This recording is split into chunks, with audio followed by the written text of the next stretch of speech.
আমি জানি না, আমি আরো এক জায়গার পাড়া মানে শুনছে যে মোবাইলে শুনছে যে তোমার হালাত মানে দরজা খুলে না মানে গরু তর যে বান্ধিছে এমনি দেখছে আর মানুষ। কতদিন অবধি দরজা বদ্ধ ছিল জানি না আমি কতদিন হয়েছে, মানে শুক্রবার রাতটা থেকে ওই আমার শাশুড়ি আমার বাড়ি মধ্যে আছে, এটা মানে নাতির লগে কথা বলছে। আচ্ছা, এর সময় তো মানে ঠিক কিছু ঘটনা মানে খারাপ হল না। আচ্ছা, আপনি কোন সময় শুনছেন? সমস্যা নেই, আজকে থেকে আজকে খবর পাইছে। কতজন আছে তারা ঘরে? 3 জন। নাম কি তারা? তারা বীরন ত্রিপুরা। আর যে বাকি 2 জন আছে তার নাম? তার বউ নাম সাইহিনা ত্রিপুরা। আর একজন মায়ার নাম হইলে এলিসা ত্রিপুরা। 3 জন।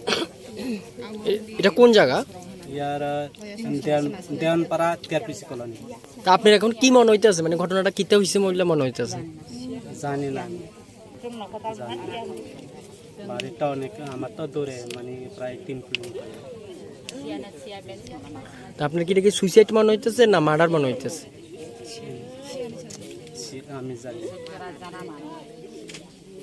দেবদার আউটপোস্টে একটা ইনফরমেশন আসে যে নবরামপাড়াতে একটা ঘর বন্ধ অবস্থায় রয়েছে এবং দুর্গন্ধ আসছে। অ্যাকর্ডিংলি ওসি এবং আমরা এবং ফরেন্সিক টিম, এক্সিকিউটিভ ম্যাজিস্ট্রেট সহ এখানে আসি এবং আমরা ভিডিওগ্রাফি বা অন্যান্য ফর্মালিটিস মেনটেন করে আমরা দরজাটা খুলি। একজনকে ঝুলন্ত অবস্থায় দেখতে পাওয়া যায় আর 2 জনকে গলা কাটা অবস্থায় পাওয়া যায়। স্যার, যে ব্যক্তিকে ঝুলন্ত অবস্থা দেখা যায় ওনার নাম, আর যাদের গলা কাটা অবস্থা দেখা যায় ওদের নাম? ঝুলন্ত অবস্থায় রয়েছে বীরন্ত ত্রিপুরা, আর নিচে মানে পরে রয়েছে 2 জন, তার স্ত্রী এবং সন্তান। স্যার, এটা কি মানে এটা আপনাদের দেখার পর কি মনে হচ্ছে, এটা কি সুইসাইড না মার্ডার? প্রাথমিক তদন্তে তো বোঝা যাচ্ছে যে স্ত্রী সন্তানকে যেভাবে গলা কাটা হয়েছে এবং বাকি আমাদের ইনভেস্টিগেশন চলছে, তো বাকিটা তদন্তে প্রকাশ। স্যার, এই জায়গাটার নাম কি? নবরামপাড়া। জানে না তো। এটা তার নাম কি? তা বীরন্ত। কতজন আছে তারা? 3 জন। 3 জন। মায়া একজন, স্বামী, ভাই আর ঘরের মধ্যে আছে না? ঘরের মধ্যে আছে 3 জন। আর তা আপনার ঘটনাটা কিভাবে জানছেন?